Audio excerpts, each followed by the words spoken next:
The fluorescent lights of St. Catherine's Medical Center hummed overhead as Rebecca Torres gripped the hospital bed rails, her knuckles white against the cold metal. Another contraction tore through her body, and she screamed, a raw, primal sound that echoed off the sterile walls. "Where is he?" she gasped between breaths, her dark hair plastered to her forehead with sweat. "Where's my husband?" Nurse Patricia Holloway, a woman in her late 50s with kind eyes that had seen too much, squeezed Rebecca's hand.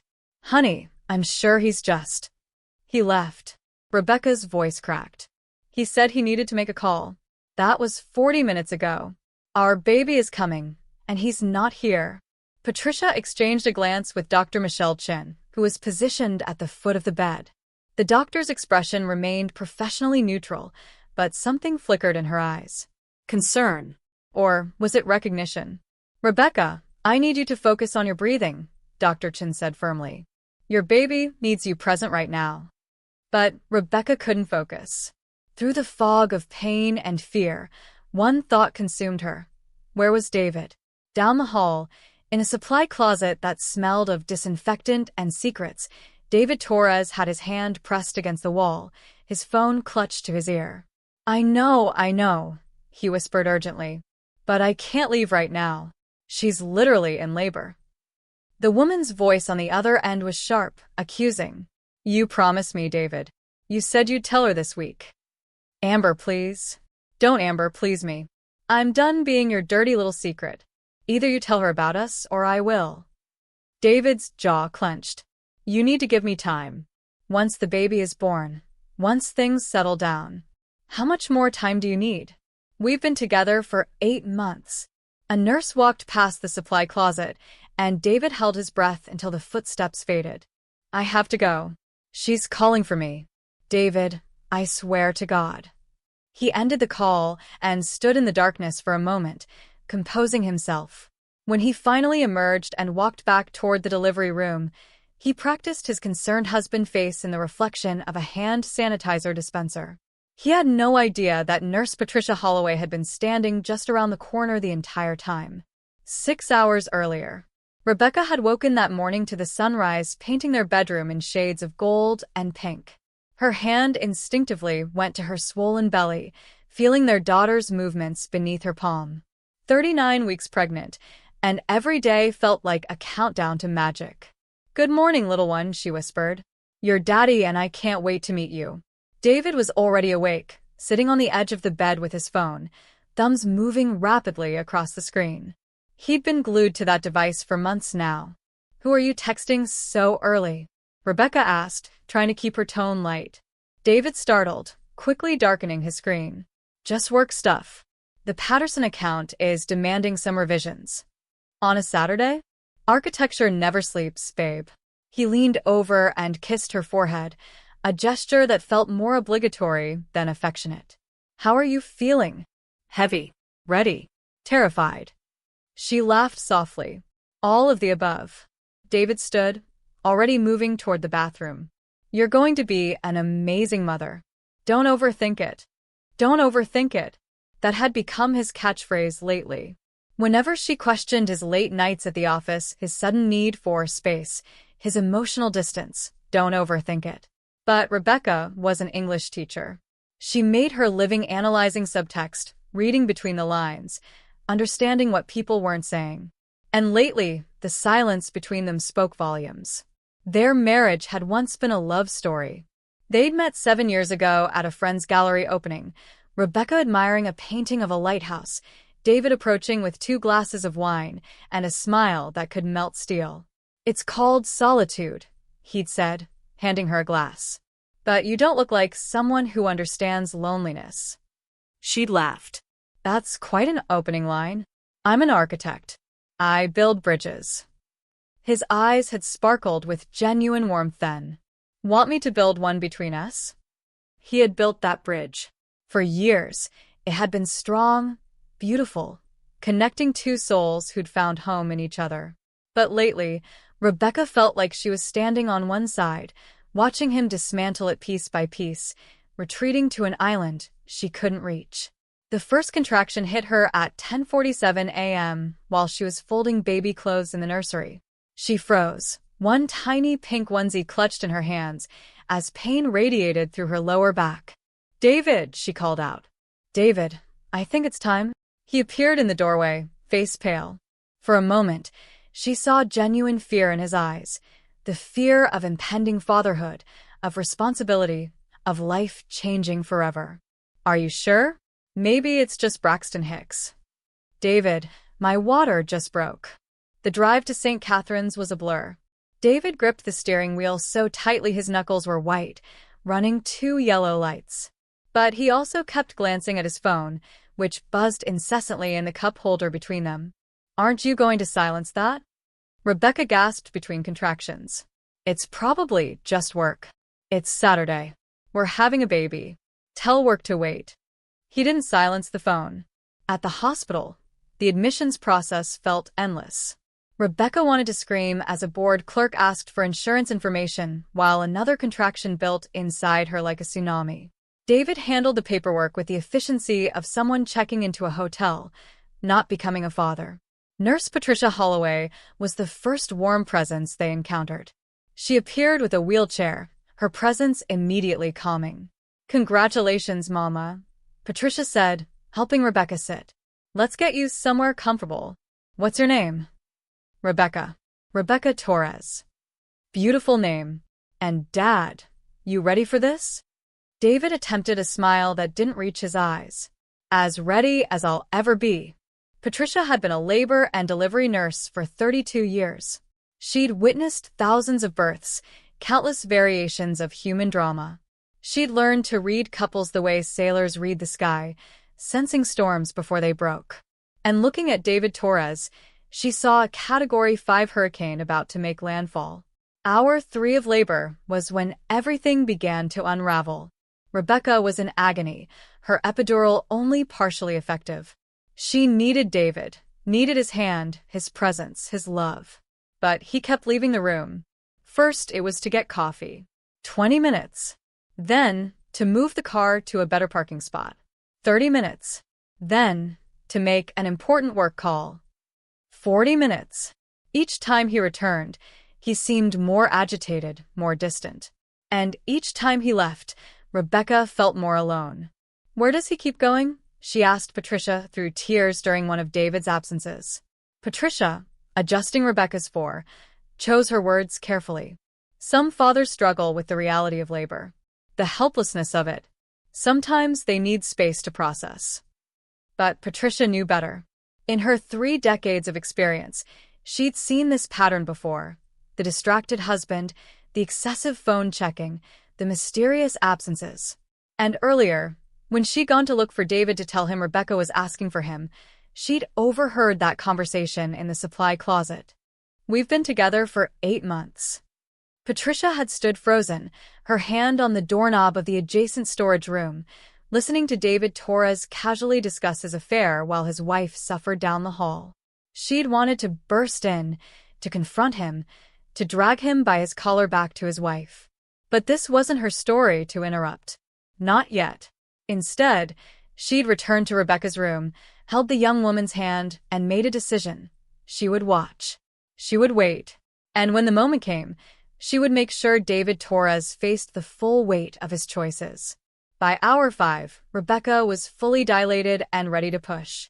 "Okay, Rebecca," Dr. Chen said, positioned and ready.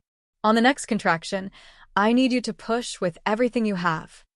"David," Rebecca sobbed, reaching for him. "Please, I need you here."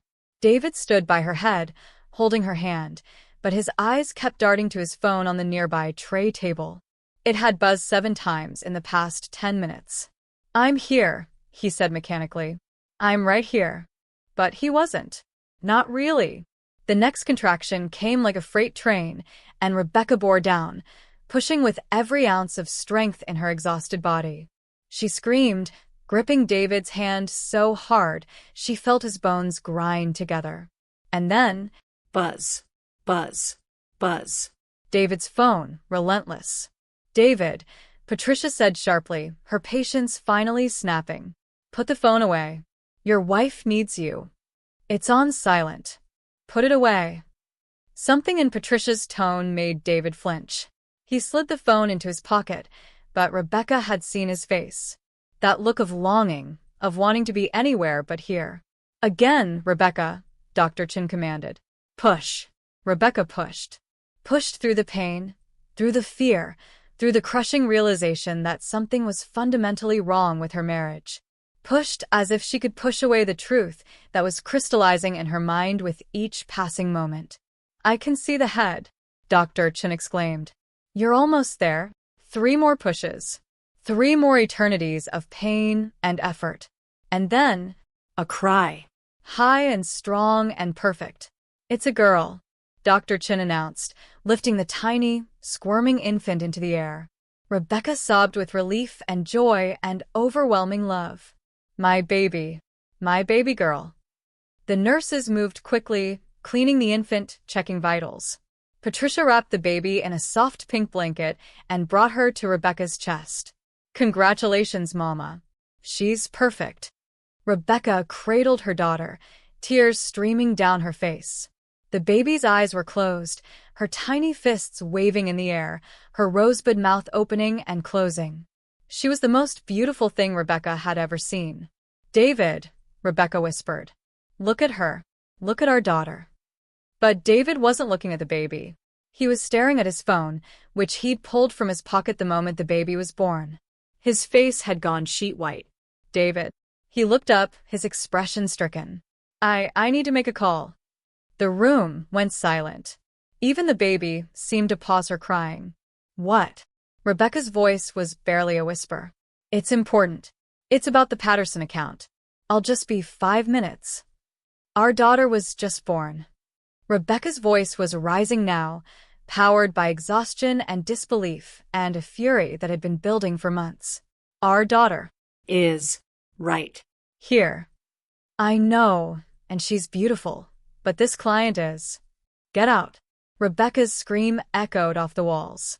The baby began crying in earnest now, startled by her mother's rage. Get out of this room. Get out. David backed toward the door, hands raised. Becca, you're being irrational. I said get out. He fled. Patricia moved quickly to Rebecca's side, helping her adjust the crying baby to her breast. Shush, sweetheart. You're okay. The baby's okay. But Rebecca wasn't okay. She was breaking apart, held together only by the warm weight of her daughter in her arms. He doesn't want us, she sobbed. He doesn't want us. That's not true, Patricia said, though her heart ached with a lie. Men sometimes struggle with. No. Rebecca's eyes, red and swollen, met Patricia's. I'm not stupid. I've known for weeks that something was wrong. The late nights. The distance. The phone calls. He's having an affair, isn't he? Patricia hesitated. The rules were clear. She wasn't supposed to involve herself in patients' personal lives beyond medical care. But looking at this exhausted, heartbroken young mother, rules felt less important than truth. I don't know for certain, Patricia said carefully. But I overheard him on the phone earlier. And what I heard, it wasn't about architecture. Rebecca closed her eyes, nodding slowly. I knew it. God, I knew it. I'm so sorry, honey. What did you hear? Patricia took a breath. A woman's name. Amber. And he said they'd been together 8 months. The words hit Rebecca like a physical blow. 8 months. She'd been pregnant for 9, which meant David had started cheating on her just weeks after they'd found out about the baby. The baby.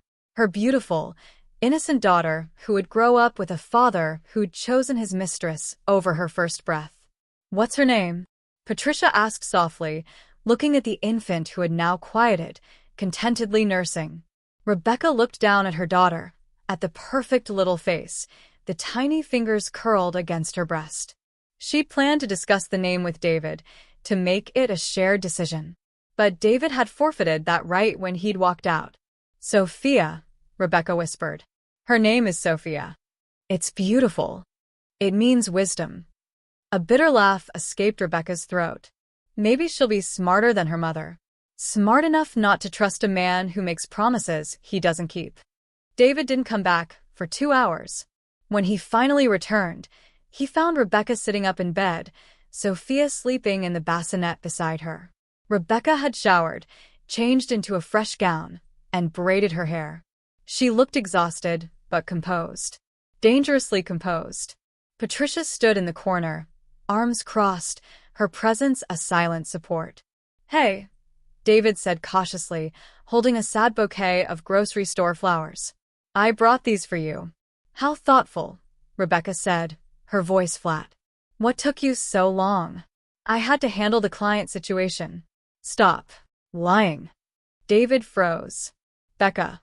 Her name is Amber, right?" The color drained from David's face. "I don't know what you're." "Don't you dare." Rebecca's voice was sharp as glass.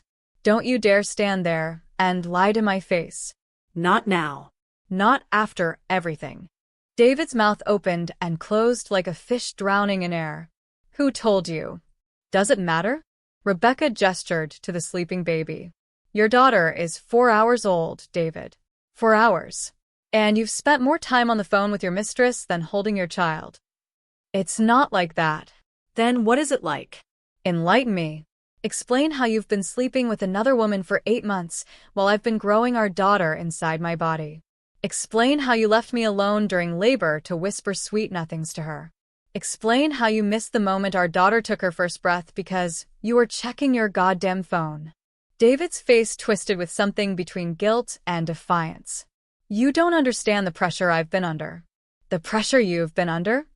Rebecca's scream made Sophia stir and whimper. She immediately softened her voice, reaching down to stroke her daughter's cheek, but her eyes remained locked on David with laser intensity. "I grew a human being. I've spent 9 months exhausted, nauseous, swollen, and terrified. I just spent 6 hours in the worst pain of my life. And you're talking about your pressure? I didn't mean it like that. Who is she?" "Becca." Who is she? David slumped against the door. "Her name is Amber. Amber Fitzgerald. She's a project manager at the firm." Rebecca nodded slowly, each revelation a knife between her ribs. "How did it start?" "Does that really matter?" "Tell me." David ran his hands through his hair. "It was last February. We were working late on the Riverside development. Everyone else had gone home. We were both stressed, drinking coffee, and we just talked, really talked, about our dreams, our fears, our lives. And she understood me in a way that I don't." Rebecca's voice was dangerous now. "Finish that sentence, David. In a way that your pregnant wife, who you promised to love and cherish, doesn't understand you." "You've been so focused on the baby," David said, and there was actual resentment in his voice now. "Everything became about the pregnancy. Your body, your symptoms, your needs. I felt like I'd become invisible." Rebecca stared at him in disbelief. "I was creating life. Our daughter. And you felt neglected, so you crawled into bed with another woman? It wasn't just about sex." "Oh, well then, that makes it so much better." Patricia, still standing in the corner, spoke up quietly. "Mr. Torres, I think you should leave." David turned to her, surprised, as if he'd forgotten she was there. "This is between my wife and me. Your wife just gave birth. She needs rest, not stress. You need to go. You can't kick me out. This is my daughter too."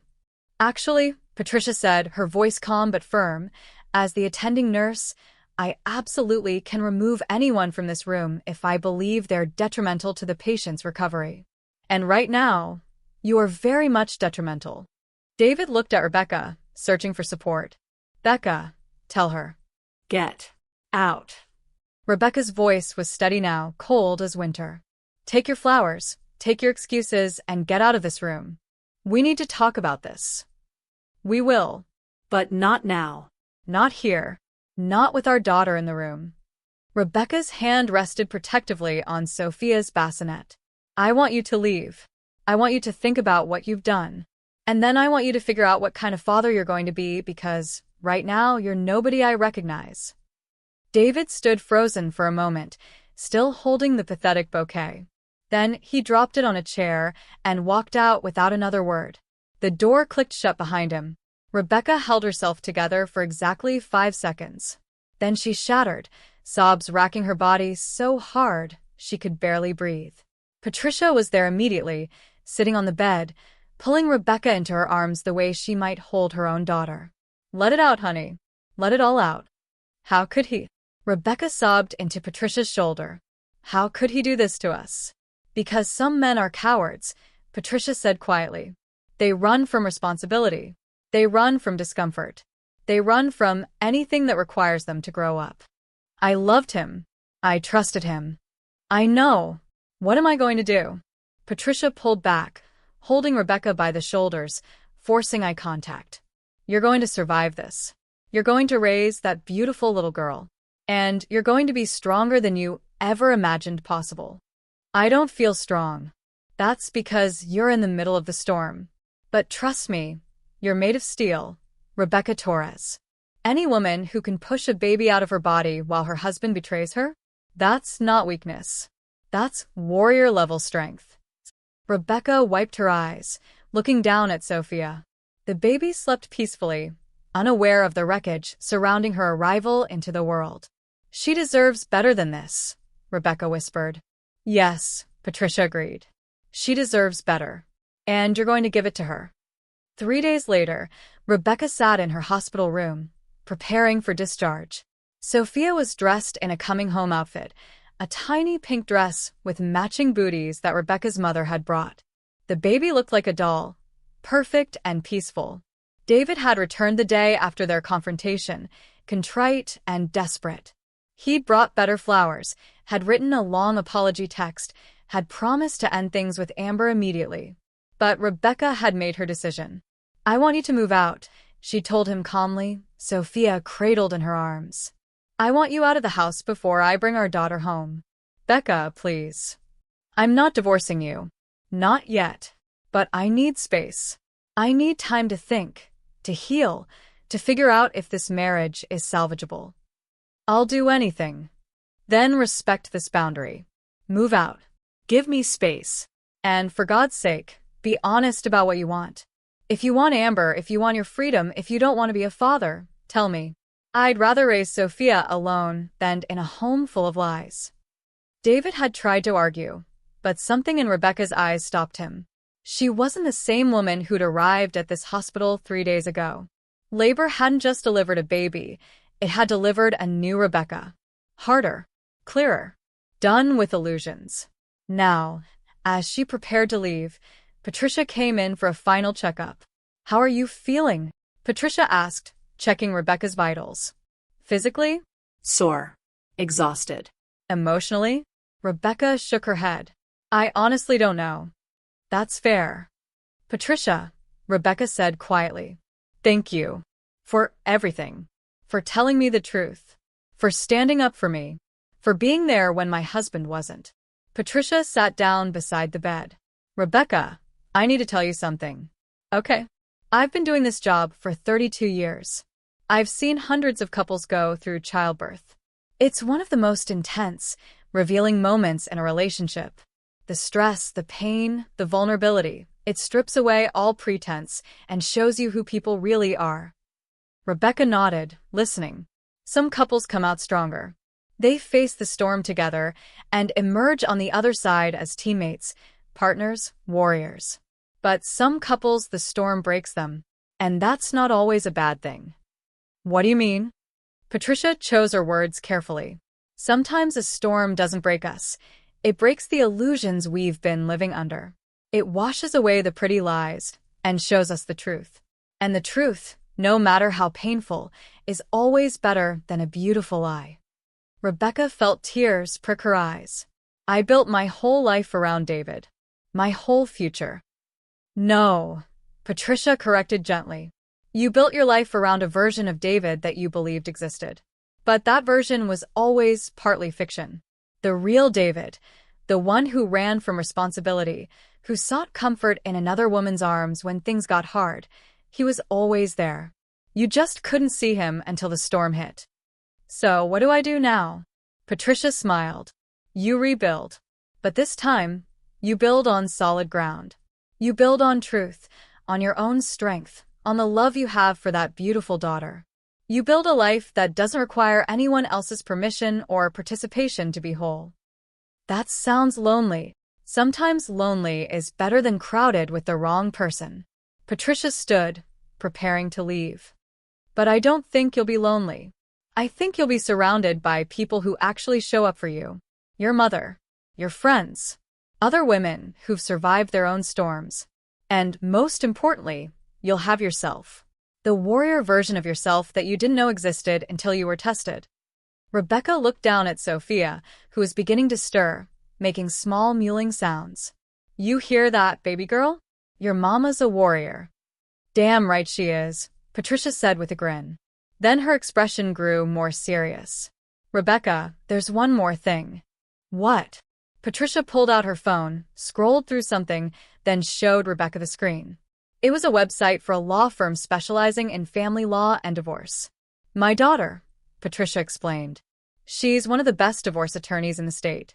Completely shark-like when she needs to be, but also incredibly compassionate. If you decide to go down that road, she'll make sure you and Sophia are protected. Rebecca took a photo of the website with her own phone. Thank you for everything. You're going to be okay, Patricia said firmly. More than okay. You're going to thrive. After Patricia left, Rebecca sat alone with Sophia for a few minutes before the discharge nurse arrived with a wheelchair. She looked around the hospital room. This space where her daughter had been born, where her marriage had died, where she herself had been reborn into someone stronger. Okay, Sophia, she whispered. Let's go home. Let's start our new life. 6 months later, Rebecca pushed Sophia's stroller through the park, enjoying the autumn sunshine. Her daughter was laughing at the falling leaves, her chubby hands reaching up to catch them. The past 6 months had been the hardest of Rebecca's life. The divorce proceedings had been brutal. David had tried to claim he deserved 50-50 custody despite his affair, despite his absence during those crucial first hours. But Patricia's daughter had been as formidable as promised, and the judge had seen through David's performance to the truth underneath. Rebecca had kept the house. David had agreed to generous child support and supervised visitation until Sophia was older. Amber Fitzgerald had apparently left him 2 months into the divorce proceedings, unable to handle the reality of dating a soon-to-be single father who was drowning in guilt and financial obligations. Rebecca's mother had moved in temporarily, helping with childcare while Rebecca returned to teaching. The support network of other single mothers she discovered had been life-changing, women who understood the exhaustion, the fear, the triumph of doing it alone. And she was doing it. Not just surviving, but actually living. She'd lost 20 pounds without trying, started running again, even went on a few casual dates. Nothing serious. She wasn't ready for that. But it felt good to remember she was still a person beyond mom and betrayed wife. Her phone buzzed. A text from Patricia. Coffee next week? I want to hear about my goddaughter and see pictures. Rebecca smiled. She'd stayed in touch with Patricia, who had become not just a mentor, but a genuine friend. The older woman had seen Rebecca at her absolute worst and had helped pull her through to the other side. Rebecca typed back. Absolutely. Tuesday at 2. Perfect. So proud of you, warrior mama. Rebecca looked down at Sophia, who was now contentedly chewing on her fist, drool running down her chin. You hear that, baby girl? Mama's a warrior. Sophia gurgled happily in response. They continued walking, and as they did, Rebecca felt something she hadn't felt in over a year. Hope. Not the desperate, grasping hope of someone trying to save a sinking ship, but the solid, grounded hope of someone who'd already survived the worst and knew they could handle whatever came next. David had texted her yesterday, asking if they could talk about working things out. She deleted it without responding. That chapter of her life was closed. He'd had his chance to be the man she needed, the father Sophia deserved, and he'd chosen differently. That was on him, not her. She passed a young couple pushing a stroller together, laughing at something their toddler had said. A pang of grief hit her, not for what she had lost with David, but for what she'd never actually had in the first place. The partnership she'd imagined had been a mirage. But as she looked at Sophia's perfect face, her daughter's eyes wide and curious as they took in the world, Rebecca realized something profound. She wouldn't trade this reality for that illusion. This was hard, yes. Exhausting, yes. Lonely sometimes, absolutely. But it was real. It was true. And it was hers. "Come on, little one," Rebecca said, turning the stroller toward home. "Let's go see what adventures tomorrow brings." As they walked, the autumn wind scattered leaves around them like confetti, and Rebecca felt something in her chest loosen and lift. Not happiness, exactly. Not yet. But something close to it. Something like peace. And, in the end, that was enough. For years later, Patricia Holloway attended a small gathering at a local park. Rebecca had organized it, a reunion of sorts for the moms she'd met through her support group, plus the people who'd helped them through their darkest times. Sophia, now 4 years old and beautiful, ran through the playground with the other children, her laughter ringing out like music. She had Rebecca's dark hair and something of David's features, but her spirit was entirely her own. Bold, joyful, resilient. Rebecca appeared beside Patricia, holding 2 cups of lemonade. She handed one to the older woman. "Thank you for coming," Rebecca said. "It means so much. Wouldn't miss it." Patricia watched Sophia on the swings. "She's gotten so big." "I know.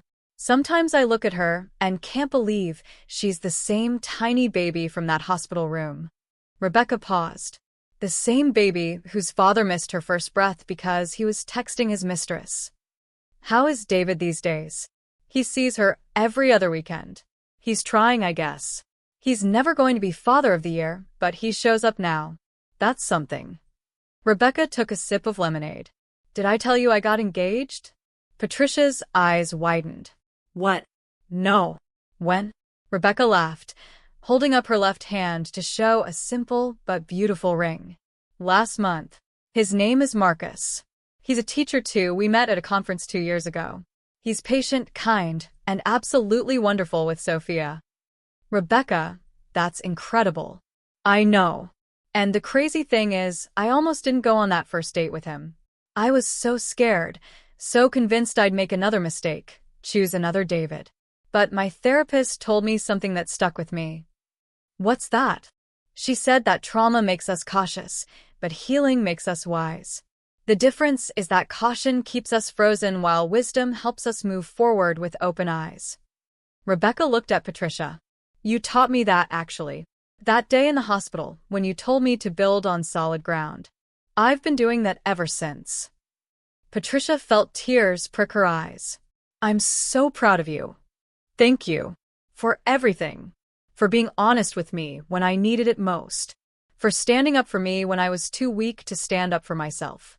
For reminding me I was a warrior when I felt like a victim." They stood in comfortable silence for a moment, watching the children play. "You know," Patricia said quietly, "in 32 years of being a labor and delivery nurse, I've seen a lot of births. Most of them blend together after a while. But some stay with you forever." "Sophia's birth?" "Not just Sophia's birth. Your rebirth." Patricia turned to face Rebecca. "I watched a woman break apart in that delivery room. And then I watched her put herself back together, piece by piece, into someone even stronger than before. That's the miracle I witnessed. Not just a baby being born, but a warrior being forged." Rebecca wiped her eyes, laughing through tears. "You're going to make me cry at my own party." Good. Cry. Feel. Live. That's what warriors do." Sophia came running over, her face flushed from playing. "Mommy, Mommy, watch me on the monkey bars." "I'm watching, baby girl. Show me what you've got." As Sophia ran back to the playground, Patricia squeezed Rebecca's hand.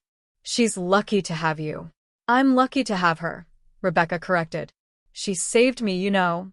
That moment when they put her on my chest, when I looked into her face, I knew I had to survive. Not just for her, but for me too.